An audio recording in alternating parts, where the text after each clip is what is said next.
pieces of her ID clattered on the polished airport floor, the officer's smirk was one of pure, unadulterated power. He leaned in, his voice a low sneer. "Now get out of my line and take your fake ticket with you." He had just humiliated a 17-year-old girl in front of hundreds of people.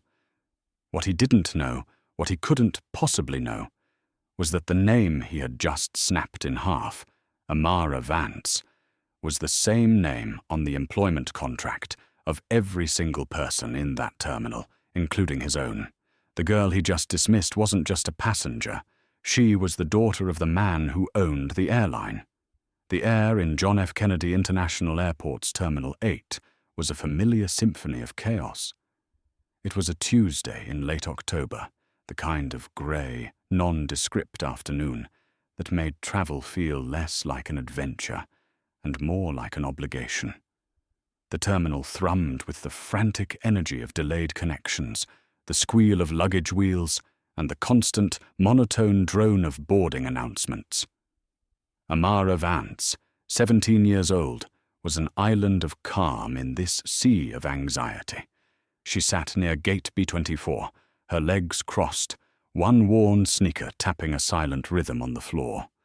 Her headphones were on, but the music was low, just a gentle acoustic melody to dull the airport's sharp edges. She was dressed in a simple grey university hoodie, faded jeans with a small rip in the left knee, and carried a scuffed leather backpack. To anyone who bothered to look, she was just another student, perhaps on her way back to school or visiting family. She looked, in every conceivable way, unremarkable. This was intentional. Amara had learned long ago that the name Vance was a heavy thing to carry. It was the name emblazoned on the tail fins of half the planes at this terminal. Apex Global Airlines, her father's airline, her inheritance. But today she wasn't Amara Vance, heiress to a transportation empire. She was just Amara, flying home to London after a debate tournament in New York. She was flying first class, a concession her father insisted on, but she'd boarded with the economy line before, just to avoid the looks. Today, however, she was running a little late. The security line had been a snarl, and she'd arrived at the gate just as they were announcing the pre-boarding for first-class passengers and Apex Diamond members. She stood, stretching her arms, and slung her backpack over one shoulder. She pulled out her passport and her first-class boarding pass, a sleek black card, and got in the short priority line. In front of her was a man in an expensive-looking suit, tapping impatiently on his phone. Behind her, a couple whispered, their eyes flicking between Amara's hoodie and the first-class sign. Amara felt the familiar heat on the back of her neck. She knew the look. How did she get in this line? At the podium stood Brenda O'Neill, a gate agent with a tight perm and an even tighter smile. Beside her, standing with a self-important posture, was a security officer. His name tag read, M. Coulson. Officer Mark Coulson was not a happy man. He was 47, twice divorced, and stuck in a job he felt was profoundly beneath him. He had applied to be a Port Authority cop, a real cop, but had failed the psychological exam twice. Now he worked for Apex Global Security, a subsidiary of the airline itself. He was, in his mind, a glorified bouncer, and the bitterness had settled deep in his bones. Coulson had a type he looked for. He saw the world in simple, harsh categories. He saw the businessman in the suit and nodded respectfully. He saw the whispering couple and dismissed them. Then he saw Amara. His eyes narrowed. He saw the ripped jeans, the hoodie, the scuffed sneakers, and he saw her standing in the first-class line. It was like a personal insult. It was a disruption of the natural order. His internal monologue, a constant, grating narrative of his own victimhood, kicked into high gear. Another one. Probably some influencer brat or worse, running a scam. How did she get a ticket like that? Daddy's credit card? Probably stolen. He watched her approach the podium. He took a half-step forward, planting himself directly in her path, his hand resting near his belt. He was creating an obstacle, asserting dominance before a single word was spoken. Amara stopped, looking up at him. She took one earbud out. "Excuse me?" Brenda, the gate agent, looked at Coulson, then at Amara, and her thin smile faltered. She deferred instantly to the man in the uniform.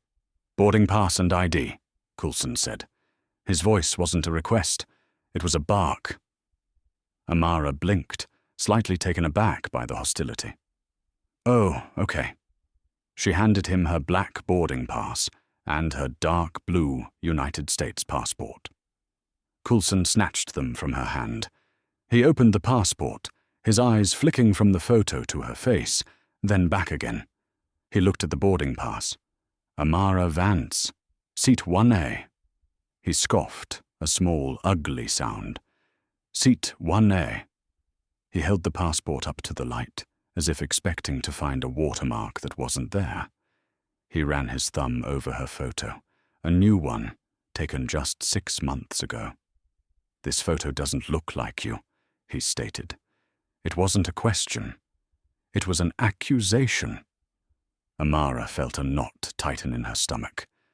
This was happening again. "It was taken at the post office this year, sir. It's me." "Don't get smart," Coulson snapped.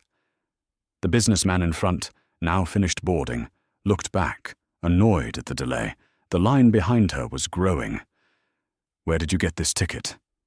"My father bought it for me," Amara said, her voice quiet but firm. She was trying to de-escalate, to just get on the plane and go home. "Your father?" "Right," Coulson sneered. He looked over at Brenda. "We got a live one here. Ticket doesn't match the passenger. Passport looks doctored." Brenda's eyes went wide.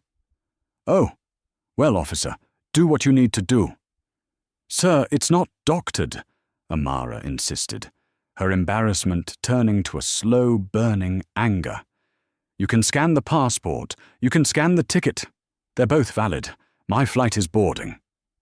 "I'll decide what's valid," Coulson said, puffing his chest out. He was enjoying this.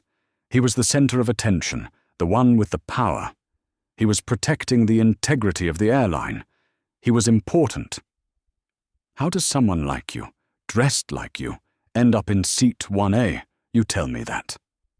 "Did you steal this? Did you find it?" "I'm dressed for a long flight," Amara said, her voice dropping to a near whisper. "Sir, you are causing a scene. Please just scan my documents." "You're accusing me of causing a scene." Coulson laughed. "That's rich."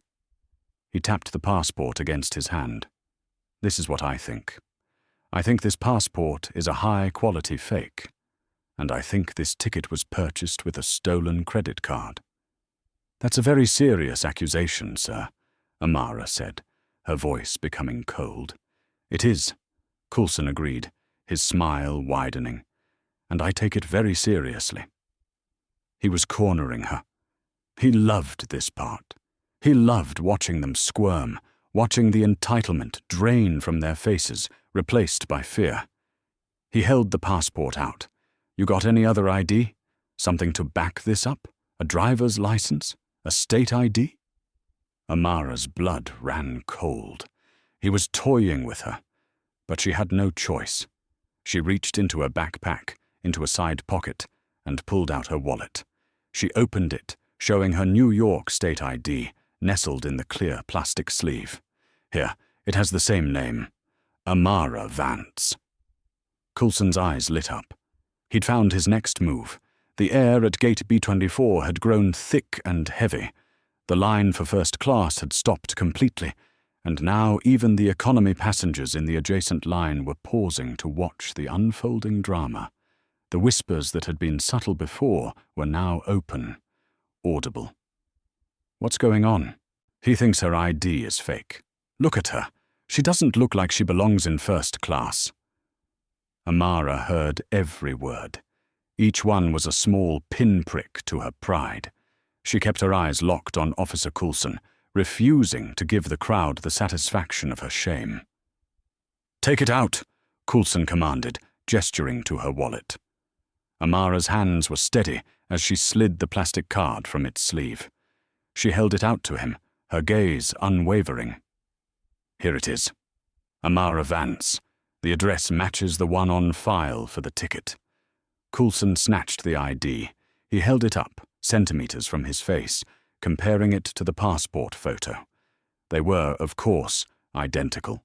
The same girl, the same wide, intelligent eyes, the same face that was currently staring at him with a look of growing defiance.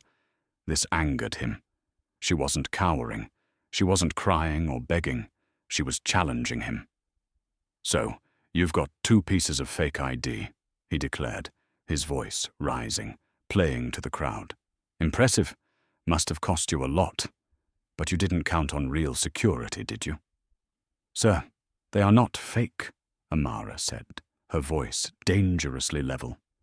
"I am a U.S. citizen. That is a government-issued passport. This is a New York state-issued identification card.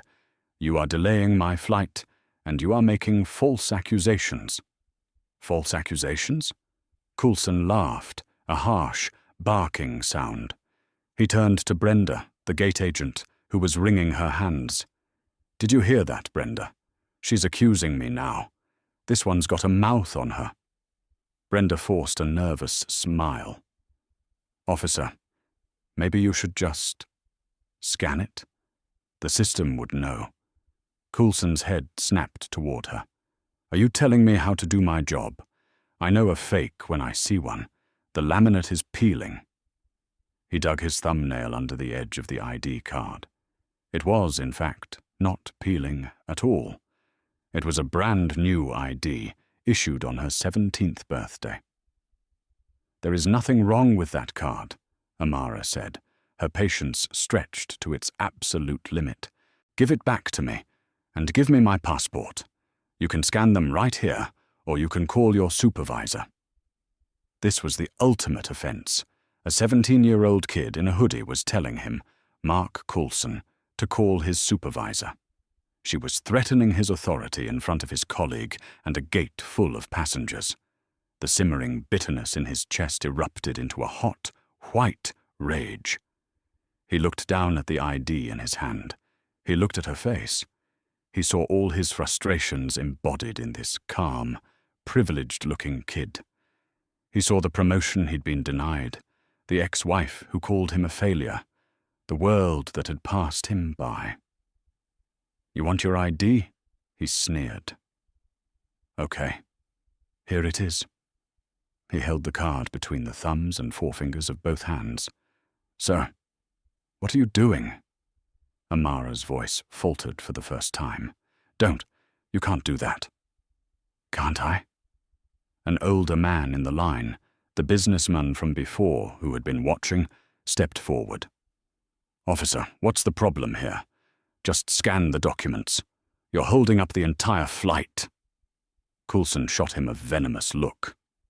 "Mind your own business, sir. This is a security matter." He turned back to Amara. His smile was gone, replaced by a mask of pure spite. "You're not flying anywhere today, kid. Fraudulent documents are a federal offense." And then, with a sharp, sickening crack that seemed to echo in the sudden, dead silence of the terminal, he snapped the ID card in half. Time stopped.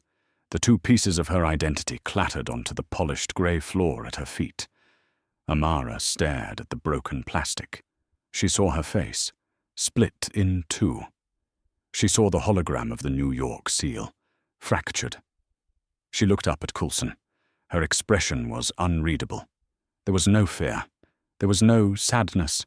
There was only a profound, terrifying calm. Coulson felt a brief jolt of panic. He had gone too far. Destroying state property was bad. But the adrenaline and rage covered it. He doubled down. He kicked the pieces toward her with his boot. "There," he spat, his voice trembling slightly. "Now your ID is as fake on the outside as it is on the inside. And this, he said, holding up her passport, is being confiscated. I'm turning it over to Customs and Border Protection. They can deal with you. He pocketed her passport. Get out of this line. You are denied boarding. Brenda, the gate agent, looked horrified. Mark, you broke it. It was a fraudulent document, he yelled, his composure cracking. I acted to neutralize a threat. Amara knelt, her movements slow and deliberate. She picked up the two halves of her ID card. She held them in her palm, staring at them for a long moment. The entire gate area was frozen. Even the announcement seemed to have paused. Mr. Harrison, the businessman, spoke again, his voice shaking with anger. I'm a witness to this. This is assault. You just destroyed that girl's property. I'm a lawyer, you idiot, and you just committed a crime. You stay out of this, Coulson shouted, pointing a finger at him. Or you'll be detained next. Amara stood up. She looked at the pieces in her hand, then at Coulson's red, furious face. She didn't say a word. She simply turned and walked away from the gate. Coulson watched her go, his chest heaving. He felt a surge of victory. He had won. He had put the little brat in her place. He turned back to the line, dusting his hands. Next passenger, he barked, as if nothing had happened. But Brenda was staring at Amara's retreating back. The girl wasn't running. She wasn't crying. She had stopped about 20 feet away, near a pillar, and had taken her phone out of her pocket. Amara Vance stood by the pillar, her back to the gate.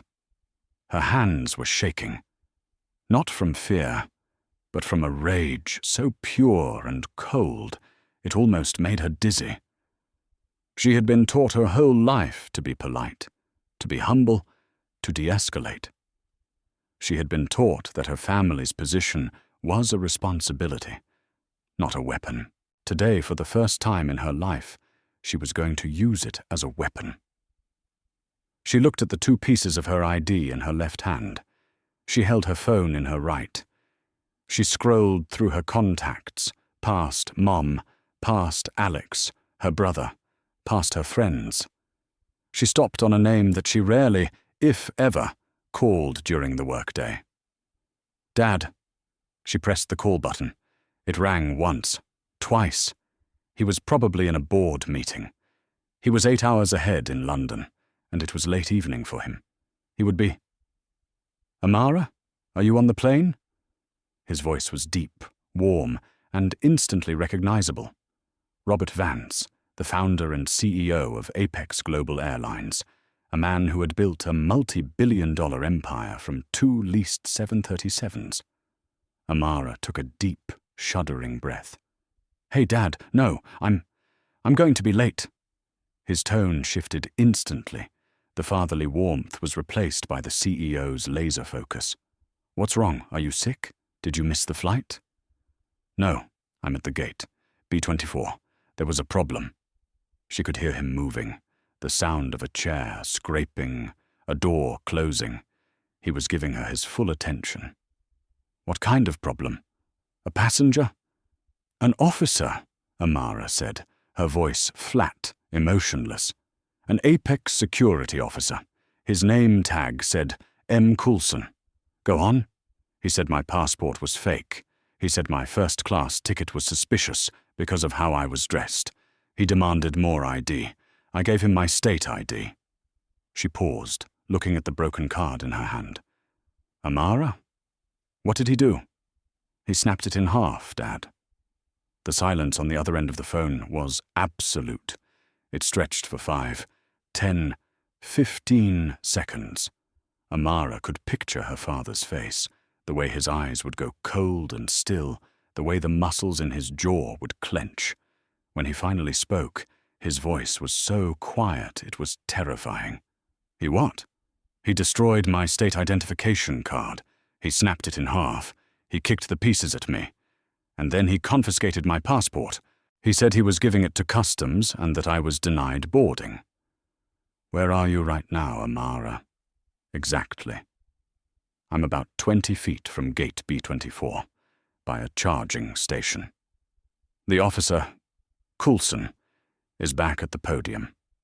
The gate agent, Brenda O'Neill, just let him board the next passenger. "Stay where you are," Robert Vance said. The voice was not his father's voice. It was the voice of the man who fired executives, who grounded fleets, who made markets tremble. "Do not move. Do not engage with him further. I am handling this. I want you to look at the gate. Is there a woman in a red Apex blazer near the podium?" Amara scanned the area. "No, just the agent in the blue uniform. Brenda." "All right, I'm sending someone to you. Her name is Evelyn Reed. She is the Director of Airport Operations. She will be there in less than 3 minutes. Give the phone to her when she arrives." "Okay, Dad." "And Amara." "Yeah. I am so sorry this happened to you. It's not your fault, Dad. It is my airline," he said, his voice laced with a fury she had never heard directed at her. "It is my terminal. It is my employee. It is entirely my fault. I will fix it." The line went dead. Back at the podium, Officer Coulson was trying to regain his rhythm. "Welcome aboard, sir," he said to the next passenger, forcing a smile. But his hands were clammy. He kept glancing over at the girl by the pillar. He saw her on the phone. "Good. Call whoever you want. Call your daddy. Call the police.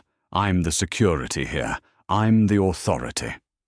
Mr. Harrison, the lawyer who had tried to intervene, had also stepped out of line. He was standing near Amara, talking urgently into his own phone.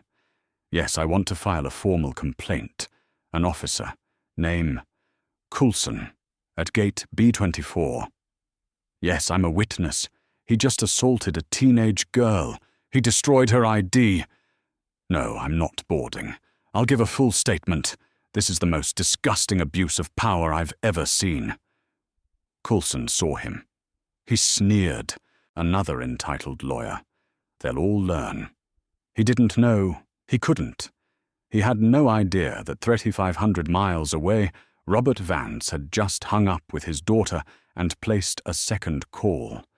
It was to a private, internal-only number that bypassed all secretaries and assistants. It was the direct line to the Operations Command Center at JFK, a secure room buried 3 floors beneath the terminal.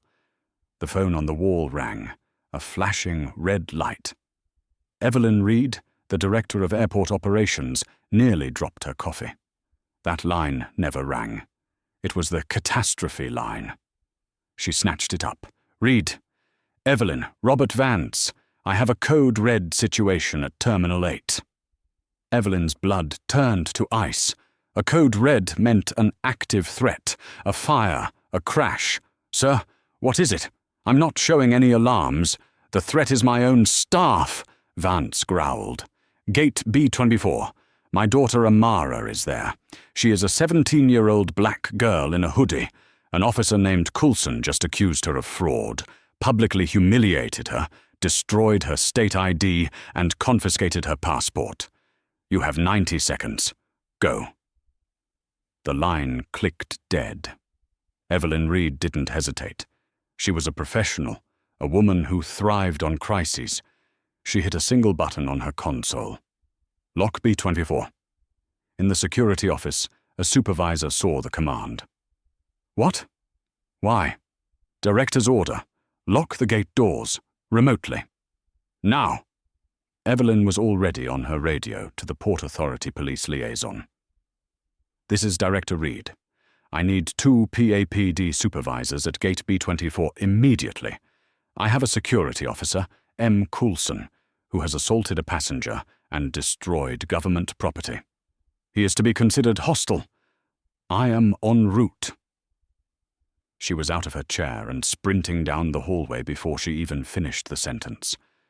She had been given an order from God, and she was going to execute it. 3 minutes he'd given her. She'd be there in 2.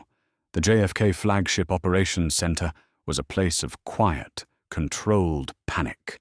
Evelyn Reed was famous for her unflappable demeanor. She had handled engine fires, bomb threats, and tarmac collisions. But the tone in Robert Vance's voice had rattled her in a way nothing else ever had. My daughter. Those two words had changed the entire equation. This wasn't a customer complaint. This was a personal attack on the man who owned the sky they flew in. As she power-walked through the restricted corridors, her radio crackled. "Director, this is dispatch. We have eyes on B-24. CCTV is live on your tablet."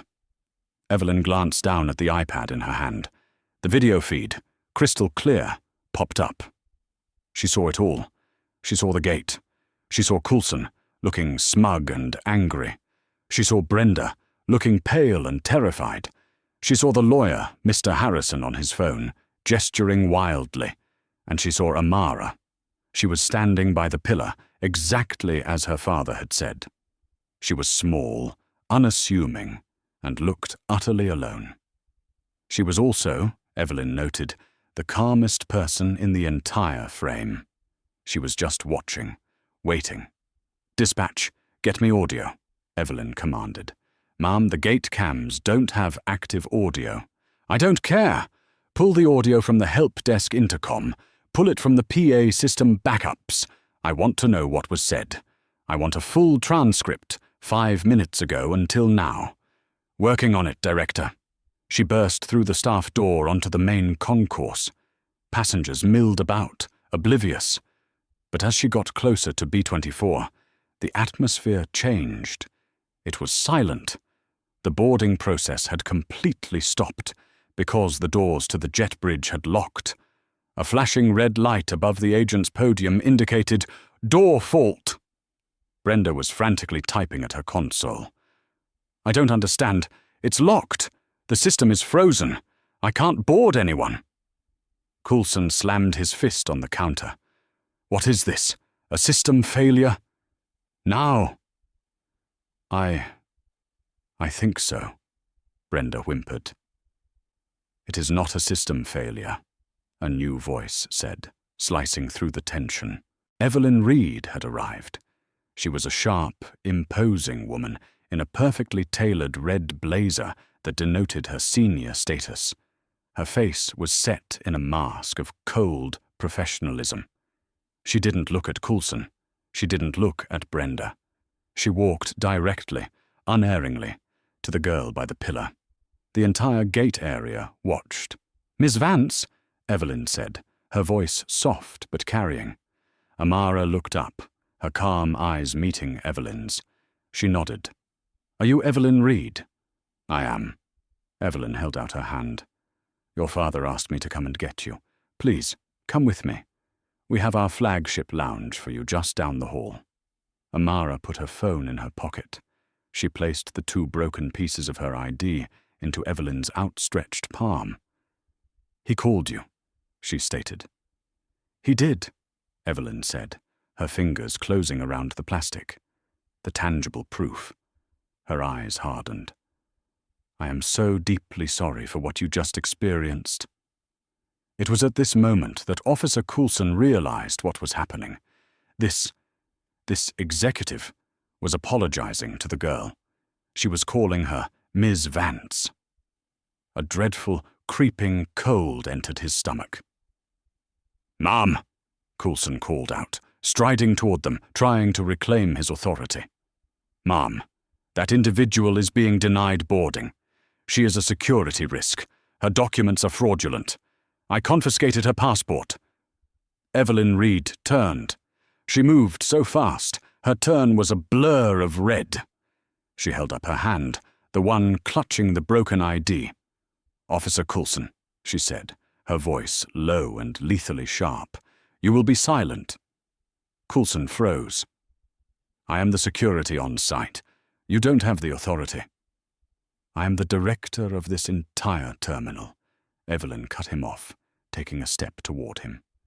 "Every piece of equipment, every employee, and every passenger in this building is my direct responsibility. And you are relieved of your duties." "You can't do that," Coulson sputtered, his face turning a blotchy red. "I work for Apex Security, and I Evelyn said. "I'm a senior vice president of Apex Global, the company that owns Apex Security.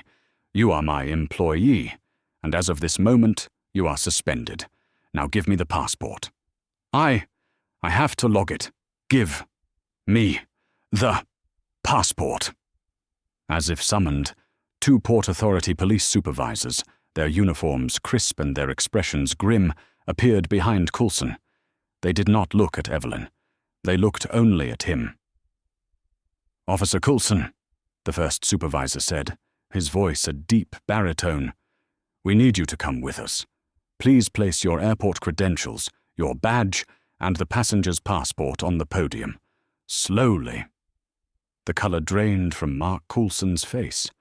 This was not a supervisor. This was not an airline manager. These were the real cops, the ones who had rejected him. His bravado, his rage, his self-righteousness, it all evaporated in an instant, replaced by a raw, naked panic. He looked from the officers to Evelyn, and finally to the small, quiet girl in the hoodie who was watching him with an expression he couldn't decipher. There's been a mistake," he stammered, his hands trembling as he fumbled for the passport in his pocket. I thought." "You thought," Evelyn Reed repeated, her voice dripping with contempt. "The time for thinking is over. The time for consequences has just begun." She turned to Brenda, the gate agent, who looked as if she was about to faint. "Ms. O'Neill, you are to close this gate. A new agent will be here in 5 minutes to take over this flight. You will come with us to give a full and complete statement. Do you understand me?" Brenda could only nod, tears welling in her eyes. Yes, I didn't. Save it," Evelyn snapped. She turned back to Amara. "Ms. Vance, this way, please." She gently guided Amara away from the scene, toward the sanctuary of the lounge. As they walked, Mr. Harrison, the lawyer, intercepted them. "Ma'am, my name is Charles Harrison. I'm a lawyer with Sullivan and Cromwell. I saw the entire incident. I want to give a statement. That officer's conduct was criminal." Evelyn paused, giving him a rare, brief smile of gratitude. "Thank you, Mr. Harrison. Your willingness to get involved is appreciated. My assistant will be here in 1 moment to take your details. We will be in touch." Amara watched as the 2 PAPD officers flanked Coulson. One of them picked up the passport he had placed on the counter and handed it to Evelyn. Coulson himself was being firmly guided, 1 officer on each arm, down the concourse in the opposite direction. His career was over. He just didn't know how over it was. The Apex Global Flagship Lounge was a world away from the chaos of the concourse. It was a cavern of hushed tones, brushed steel, and plush velvet. The scent of espresso and expensive perfume hung in the air. The few passengers inside were the global elite, and they paid Amara and her executive escort no mind. Evelyn led Amara to a private room in the back, a small study with a single leather armchair and a large mahogany desk. On a high-definition video screen, a face was already waiting. Robert Vance. "Dad," Amara said, relief flooding her. "Amara, are you all right? Are you hurt?" His image was sharp, his face etched with worry and a tightly controlled anger. "I'm fine," she said, sinking into the chair. "Just angry and embarrassed." "You have nothing to be embarrassed about," he said. He looked over her shoulder at Evelyn, who was standing by the door. "Evelyn, thank you. Status." "Miss Vance is secure," Evelyn reported crisply. "Her passport is in my possession. The 2 pieces of her state ID are also with me. Officer Coulson has been relieved and is currently in the custody of Port Authority police supervisors, en route to the terminal's substation. Gate Agent O'Neill is also being escorted for a full interview. The lawyer, Mr. Harrison, is giving his statement to my assistant. Flight 101 is on a 30-minute hold for a crew change at the gate. Good, Robert said. He then looked at his daughter. Amara, I have a jet on standby at the private hangar. It can have you in the air in 20 minutes. You don't have to fly commercial. You can come home, and we can deal with this. Amara was silent for a moment. She looked at her hands. She thought of Coulson's sneering face. She thought of the whispers. No, she said, her voice small but firm. Robert paused. No.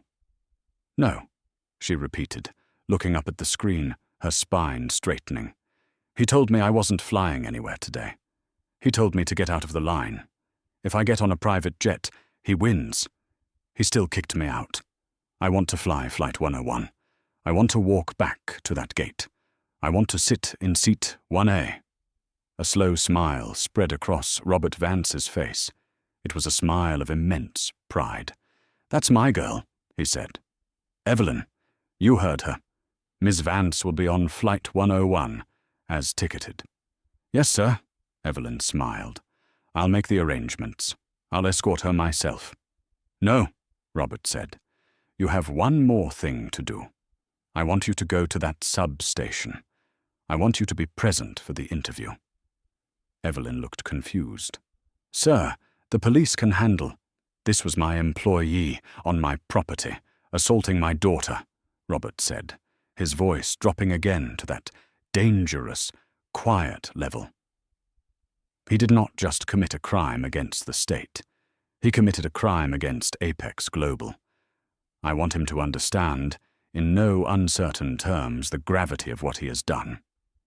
I want you to look him in the eye, Evelyn, and deliver the message. Personally. Evelyn Reed understood. This wasn't just about firing him. This was about making an example. This was about karma. I understand completely, sir, she said. Consider it done. Evelyn left Amara in the lounge with a fresh cup of tea and a promise to return in 30 minutes to personally escort her to the flight. 20 minutes later, Evelyn Reed walked into a cold, grey, windowless room in the basement of Terminal 8. Mark Coulson was sitting at a metal table, his hands flat on the surface. The PAPD supervisors were there, along with a man in a suit Evelyn didn't recognize. Director Reed, the senior officer said. Thank you for coming. We've read Mr. Coulson his rights. He has waived his right to an attorney. Of course he has, Coulson spat, his bravado returning now that the girl was gone. This is a misunderstanding. I was following protocol. The passenger was suspicious. Elin ignored him, turning to the man in the suit. And you are? Daniel Shapiro, the man said, offering a hand. Apex Global Legal Department. Mr. Vance called me at home. I'm here to represent the airline's interests. Good, Evelyn said. She sat down opposite Coulson. She placed her tablet on the table, along with the 2 pieces of Amara's ID. Coulson flinched when he saw them. Mr. Coulson, Evelyn began, her voice calm and procedural. At 3:27 p.m. Eastern Time, you confronted a passenger, Ms. Amara Vance, in the first-class boarding line for Flight 101. She was suspicious, he repeated. Her ticket, Evelyn interrupted, was a full-fare, first-class international ticket, purchased 3 months ago from the corporate account of your employer, the same account that pays your salary. Coulson's mouth opened, then closed. You then accused her of carrying a fraudulent passport, a passport that, when I scanned it 5 minutes ago, was instantly validated by the Department of Homeland Security's central database. You then demanded a secondary ID. When she provided one, you did this. She slid the 2 broken pieces of plastic across the table. They stopped directly in front of him. It looked fake, he insisted, his voice cracking. The laminate was pristine, Evelyn said. But that is irrelevant. You do not, under any circumstances, have the authority to destroy a citizen's identification. That is a criminal act. The Port Authority is charging you with criminal mischief in the 3rd degree and official misconduct." "You can't," Coulson gasped, his eyes wide. "It was just a mistake." "This is where you are wrong." Daniel Shapiro, the lawyer, spoke for the first time. His voice was soft, like dry leaves skittering on pavement. "Apex Global Airlines is also filing a civil complaint against you, Mark, for willful destruction of brand integrity, endangerment of a passenger, and gross negligence. We will be seeking damages to cover the cost of this incident, the flight delay, the private jet Mr. Vance had to scramble, the compensation for the other 212 passengers on that flight, for the delay you caused. We estimate your mistake will cost this company upwards of $250,000, and we will be garnishing your wages and pension for the rest of your life to pay for it." Coulson looked like he couldn't breathe. "My pension? But I was protecting the company." "No," Evelyn said. "You were on a power trip. You bullied a child. We pulled your file, Mark. 3 formal complaints this year for aggressive behavior. 2 for discriminatory language. Your supervisor warned you. You didn't listen." She leaned forward. "But here is the part you truly don't understand. The karma, as you might call it. We have the entire incident on high-definition video. We have the audio. We have a sworn statement from a partner at Sullivan and Cromwell. You are finished. Your employment with Apex Global is terminated, effective immediately. You will be blacklisted from working at any airport or airline in North America. We will make sure of it." Coulson was white as a sheet. Who was she?" he whispered, staring at the broken ID. "Who is Amara Vance?" Evelyn Reed stood up. She picked up the broken pieces. "You asked her who her father was," Evelyn said, her voice resonating in the small, dead room. "You sneered at her when she said he bought her ticket. The name on this ID is Amara Vance." She paused, letting the name hang in the air.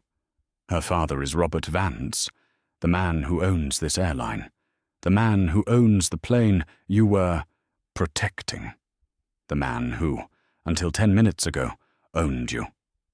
Your life as you know it, Mr. Coulson, is over. Enjoy your court date." She turned and walked out, leaving him alone with the lawyer and the cops, the sound of his own choked gasp echoing off the concrete walls. The new gate agent, a young man named David, looked nervous as Evelyn Reed and Amara Vance approached gate B24. The flight was already half-boarded. The economy passengers were shuffling down the jet bridge. David had been given a simple, terrifying instruction from the operations center. "Ms. Reed will be bringing a VIP.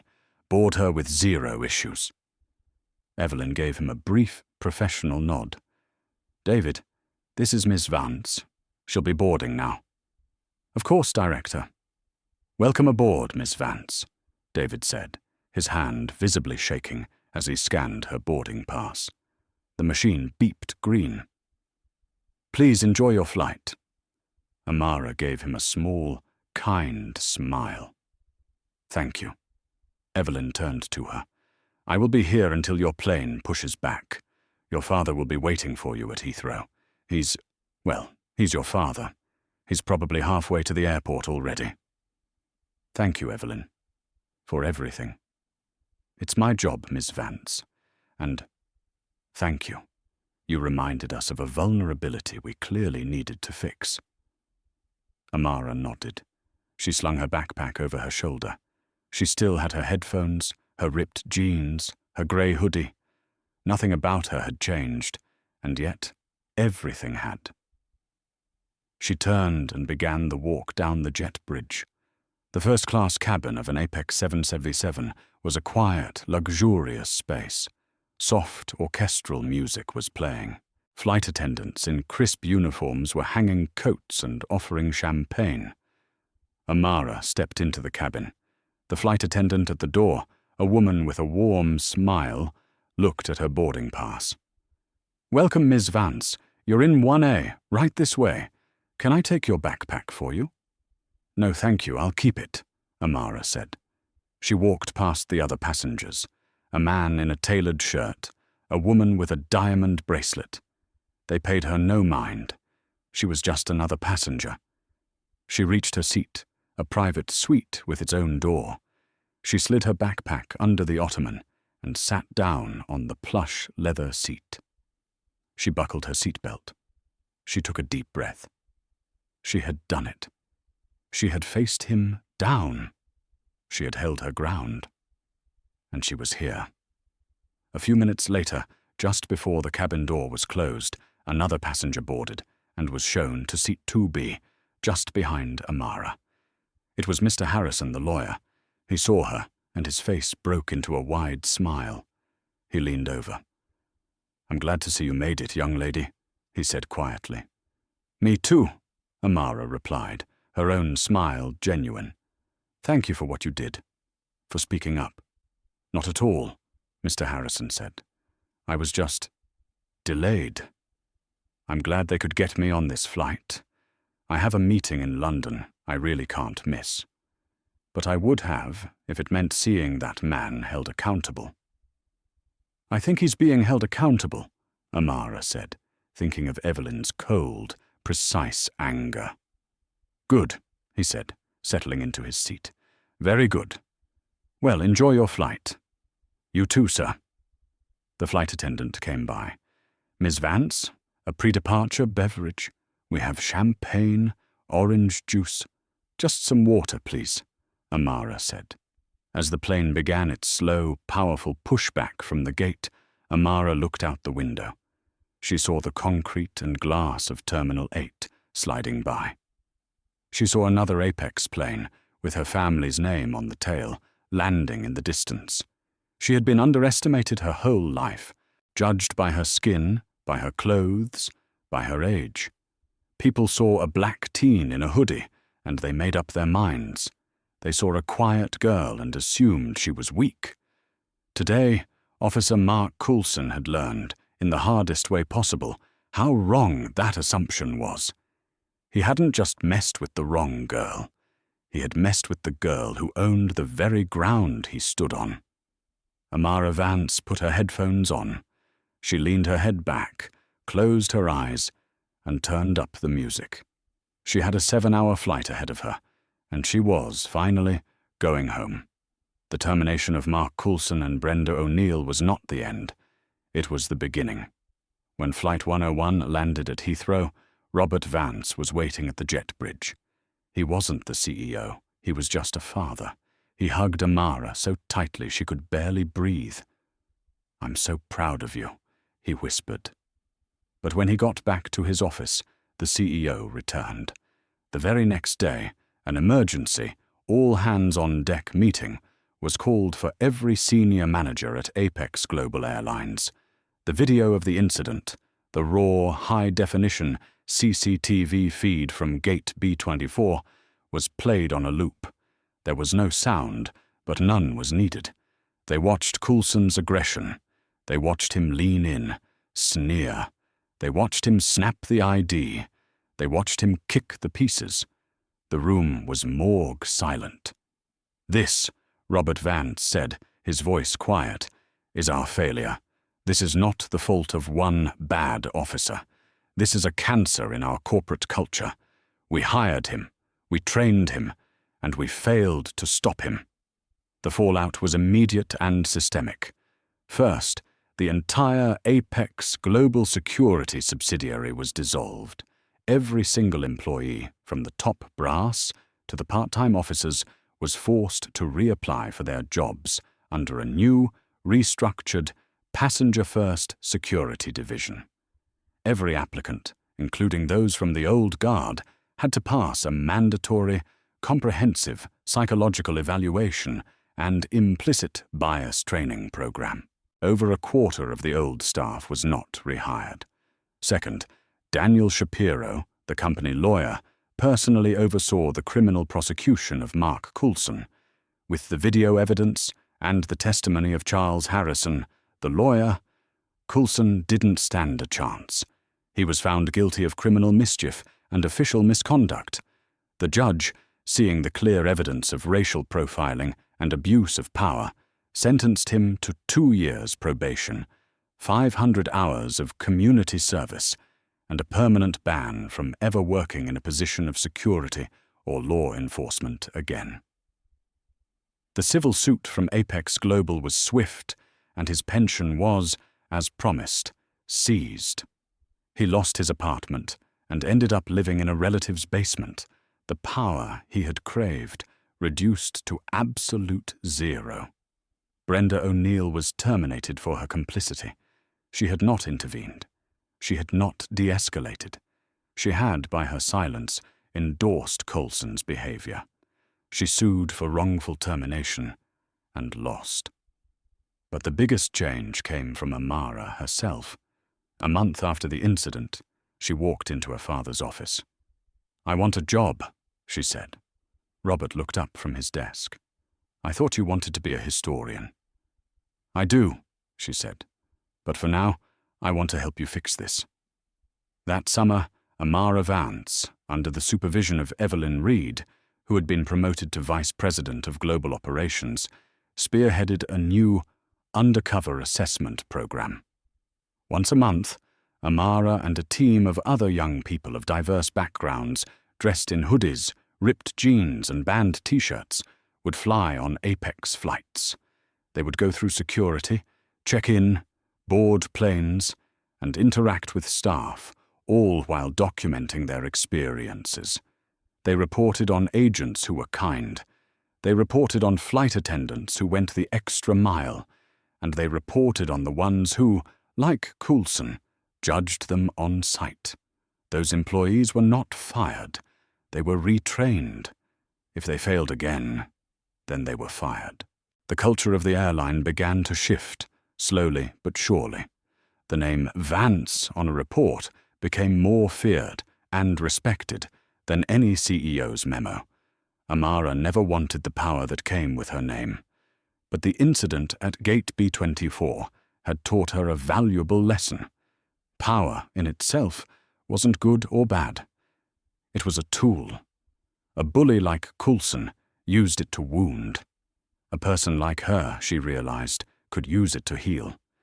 She had turned her humiliation into a shield for others, ensuring that no other 17-year-old girl would ever have to stand by a pillar and watch, her identity broken at her feet, and wonder if she would be allowed to go home. 1 year later, Amara Vance stood in the economy line at LAX Terminal 2. It was a sweltering July afternoon, and the air conditioning was fighting a losing battle. The terminal was a zoo. Amara, now 18, and preparing for her first year at university in the fall, was dressed in frayed denim shorts and an old band T-shirt. She was, as always, flying undercover. Her undercover assessment program had been a resounding success, but she still insisted on running spot checks herself. Today's flight was a domestic hop to Seattle, and the gate was a scene of controlled chaos. A flight had just been cancelled due to a technical issue, and the line at the customer service podium was 20 people deep and getting hostile. Amara watched from a distance, her notebook in her backpack, ready to observe. A man at the front of the line, his face a mask of purple rage, slammed his platinum credit card on the counter. "This is the 3rd time. My meeting is ruined. I want a new flight. I want an upgrade.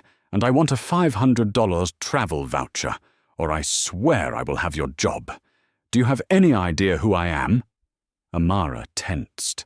It was the classic line, the trigger. She watched the gate agent, a young woman with a name tag that read Jenna. Jenna didn't flinch. She didn't cower like Brenda, and she didn't puff up with aggression like Coulson. She simply held the man's gaze, her expression one of professional empathy. "Sir, I absolutely understand your frustration, and I see you're one of our platinum members.